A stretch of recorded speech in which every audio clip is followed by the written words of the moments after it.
नमस्कार। Times of Swaraj में आप सबों का स्वागत है और मैं हूं संतोष सिंह।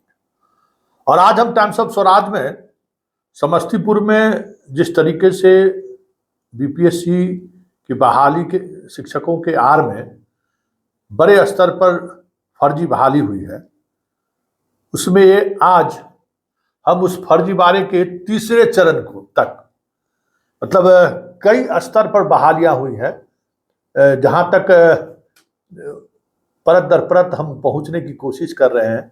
तो पहली प्राथमिकता जिस आधार पर इन लोगों ने खेल किया वो तो मैंने दिखाया कि किस तरीके से जो लोग ऐसे शिक्षक जो जिन्हें दिखाया गया कि ये बीपीएससी पास हैं और उनको स्कूल में भेज दिया गया कि हेडमास्टर साहब इसको ज्वाइन कर लीजिए। हेडमास्टर साहब कहे लिस्ट में नाम नहीं है, तो कहे कोई बात नहीं, छूट गया, फिर अपॉइंटमेंट कर ज्वाइनिंग करा लीजिए। ज्वाइनिंग करा के हेडमास्टर साहब सारा डॉक्यूमेंट्स लेके डीपीएम के पास पहुंच जाइए। डीपीएम स्थापना के पास पहुंच गए, उसका प्रान नंबर खुल गया, हो गया। अब जब समस्या आया तो उस प्रान नंबर को क्या किया कि भाई प्रान नंबर खुलने के बाद आप बीपीएससी के शिक्षक के रूप में ही आप अगर उसे दिखाएंगे शिक्षा कोष पर, तो एक जो आईडी नंबर जो स्टेट से जनरेट होता था वो आईडी नंबर आप जनरेट कर नहीं सकते थे। तो उन सभी लोगों को पंचायत शिक्षक बना दिया। इस शिक्षा कोष पर उनको पंचायत शिक्षक के रूप में उनकी नियुक्ति दिखा दिया और सारा डॉक्यूमेंट्स डीपीएम स्थापना के माध्यम से अपलोड कर दिया गया। जान दिया, दो सिस्टम समझ में आया। तीसरा सिस्टम आज सुनिए, आज एक नई बात सामने आई है। जब हम लोग खबर चला रहे थे ना, एक महिला शिक्षिका रोज कार से आती थी, स्कूल के सामने हम लगा के हाजिरी बनाकर आती थी, जाती थी, आती थी, जाती थी। इतना बर्दाश्त था जो हेडमास्टर साहब सबको जानते हुए भी चुप रहते थे। ऊपर से लेवल से ये था कि जो फर्जी वाला खबर चलना शुरू हुआ तब लोग, गांव के लोग जो है एक नोटिस करना शुरू किए। जो बच्चे उस स्कूल में पढ़ रहे थे ना, अपने माँ पिताजी को कह के एगो मैडम आती है रोज कार से, स्कूल खुलता है उस समय में भी या स्कूल बंद होने वाला उस समय भी मोबाइल पे फोटो खींच लेती है, चल जाती है। गांव के लोग में चर्चा होना शुरू हुआ कि भाई उसकी घेराबंदी शुरू हुई, तो कल से वो फरार है। लेकिन जैसे ही उसके बारे में जानकारी मिली तो जांच का दायरा और बढ़ गया।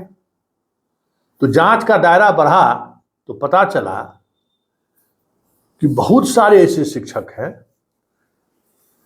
जो स्कूल गए ही नहीं है, स्कूल पर उनका कोई किसी को पता नहीं है, लेकिन इस शिक्षा कोष पर उन्हें विभागीय पत्र के माध्यम से प्रतिनियुक्ति दिखाकर अलग अलग जगहों से वो अटेंडेंस बना रहे हैं। ऐसी सूची भी सामने आई है और देख के अब सब लोग हैरान है कि भाई किस स्तर पर घोटाला हुआ है, भाई कैसे एक से एक दिमाग लोग लगा रहा है। कुछ दिन वेतन उतर मिल रहा है, कुछ दिन बाद धीरे धीरे धीरे धीरे किसी स्कूल में भेज देता, जाइए उस स्कूल में आपको बीआरसी से जो है आपको ट्रांसफर करके फलाने स्कूल में भेज दिया गया है, अब जाकर वहाँ ज्वाइन कर लीजिए।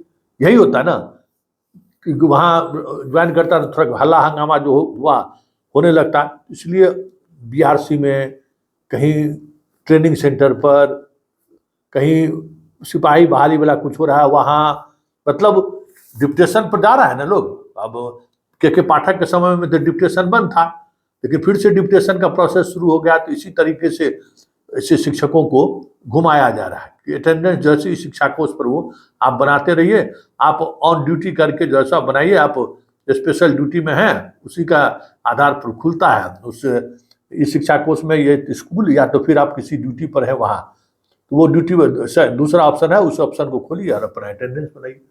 तो ऐसे शिक्षकों का भी पता चल रहा है। नेहा कुमारी जो शिक्षक का जो कार लेके जाती थी, उसका भी देखिए इस शिक्षा कोष पर रोज हाजिरी बन रहा है। इस शिक्षा कोष पर सारा डिटेल्स उसका है, उसको पेमेंट भी हो रहा है। अब समझिए कि किस स्तर पर खेला हो रहा है, मतलब कितना दिमाग लगा रहा है ये लोग, किस तरीके से दिमाग लगा रहा है, सोचिए। मतलब दाद देना चाहिए भाई कि कितनी कोशिश हुई कि भाई फर्जी बहाली नहीं हो, फर्जी तरीके से लोग बहाल न हो। कितना काउंसलिंग किया गया, क्या क्या हुआ, सब कुछ ई शिक्षा कोष में डाल दो, सारा डिटेल्स डाल दो। अब काउंसलिंग होगा तो उससे पहले आपको औपबंधिक नियुक्ति पत्र, फिर तदर्थ नियुक्ति पत्र, फिर पोस्टिंग का पत्र, 3-3 लेवल, और हर लेवल पर आपको जैसो कंप्यूटर के सहारे अपना डिटेल्स डालना है। सब कुछ हुआ, सब कुछ डाला गया, लेकिन किसी ने सोचा था कि इस तरीके से भी बहाली हो जाएगी? सोच लीजिए, क्योंकि शिक्षा विभाग के अधिकारी को तोड़ पता है कि कैसे हम तोड़ कर सकते हैं। और जब तक अभी जो विशिष्ट शिक्षक वाला फाइनल नहीं हो जाएगा सक्षमता वाला, तब तक अभी भी उसके पास स्कोप है। लगता है कि जो बहालो नहीं है उसको बहाल बीपीएससी में अभी नया जाएगा तो कहेगा ना भाई बीपीएससी में बहाल होके आए हैं, तो बीपीएससी बहाल होकर बता दो। स्कूल में जाएगा तो कहेगा बीपीएससी में मैडम बहाल होके आई है, और उसको पंचायत शिक्षक में जैसे उसको इस शिक्षा कोष में अटेंडेंस बनाना शुरू करा दो, वहीं से पेमेंट होना शुरू हो जाएगा। तो इस तरीके से खेल चल रहा है। तो आज उस तीसरे लेवल का पता चला जहां फर्जी शिक्षकों को स्कूल नहीं भेजकर विभिन्न डिपार्टमेंट के दफ्तर के में डिप्टेशन के सहारे, विशेष कार्य के सहारे अटेंडेंस बनाया जा रहा है। ऐसे शिक्षकों की संख्या भी बड़े स्तर पर सामने आई, जो सूची हम लगातार आपको अपने टीवी स्क्रीन पर, यूट्यूब का जो टीवी स्क्रीन है उस पर हम लगातार आपको दिखा रहे हैं। देखिए आगे आगे होता है क्या। जांच कमेटी ने जांच शुरू कर दी है, और जिस तरीके के तथ्य उनके सामने आ रहे हैं वो भी हैरान है।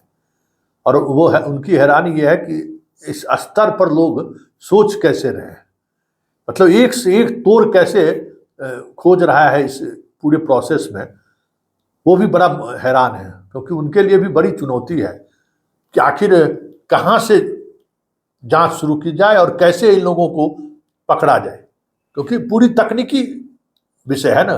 कहाँ से कैसे आया, कैसे पंचायत शिक्षक बन गया, बीपीएससी से कैसे कहा गया, और बहुत सारे डॉक्यूमेंट्स को इन लोगों ने डिस्ट्रॉय भी कर दिया। ऐसे भी खबर आ रही है कि बहुत सारे डॉक्यूमेंट्स को इन लोगों ने जला दिया है। अभी वही काम ही चल रहा है, लेकिन जो कुछ ई शिक्षा कोष पर आप डाल दिए हो तो खत्म नहीं होगा। और ई शिक्षा कोष पर कैसे डलाता है, सारे मास्टर साहब को पता है कि सीधे सीधे तौर पर डीपीएम स्थापना के अनुमति के बगैर, उसके आईडी पासवर्ड के बगैर आप डाल ही नहीं सकते। ऐसा नहीं है कि हम रोज राह चलते हम इस शिक्षा कोष में एनरोल्ड हो गए, हम भी हाजिरी बनाना शुरू कर दिया। मास्टर रहे चाहे नहीं, हम पत्रकार हैं, अब रोज सेल्फी खींचेंगे, फोटो भेज देंगे, हम इस शिक्षा कोष से अटेंडेंस बना देंगे, नहीं बना सकते।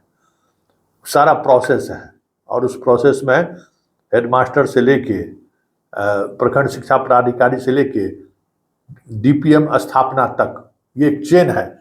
इस चेन से गुजारना है, बीआरसी वगैरह सबके साथ गुजरते हुए जब आप डीपीएम स्थापना के पास आइएगा, और वो जब फाइनली आपको स्वीकृति प्रदान करेंगे, उसके बाद ही आप इस शिक्षा कोष में आपकी एंट्री होगी, और उसके बाद आपका अटेंडेंस बनेगा। हालांकि कई बीपीएससी के शिक्षिका को अभी भी इस शिक्षा कोष पर टेम्परेरी नंबर ही मिला हुआ है, परमानेंट नंबर नहीं मिला है। तो उसमें लिखता है कि इनको परमानेंट नंबर नहीं मिला है। तब समझ लीजिए कि किस स्तर पर खेला हो रहा है, किस तरीके से खेला हो रहा है।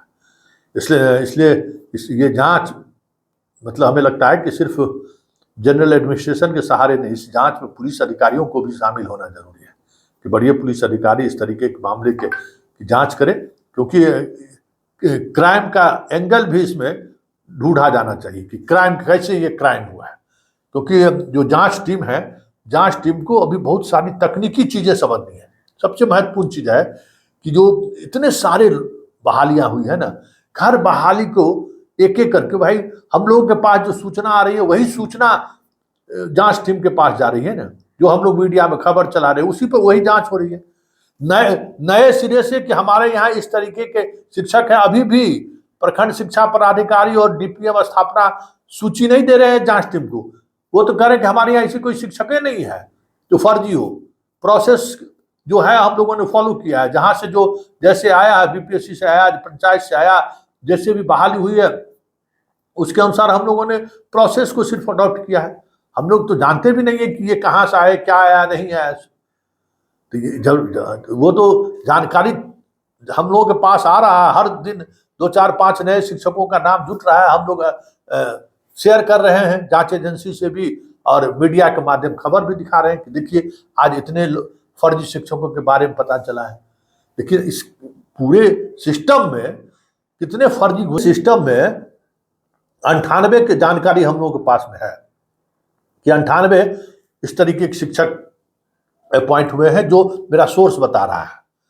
लेकिन पूरे सिस्टम में कितने शिक्षक घुसा दिया इन लोगों ने, वो कैसे पकड़ाएगा, ये समझने वाली बात होगी। इसलिए शिक्षा विभाग के बड़े अधिकारियों का भी इसमें सहयोग लेने की जरूरत है, जो इन सब प्रोसेस को समझते होंगे, क्योंकि स्थानीय पदाधिकारियों का तो मिली भगत है ही। डीपीएम स्थापना, डीपीएम सर्व शिक्षा अभियान, ये सारे लोग तो अखंड जुड़े हुए।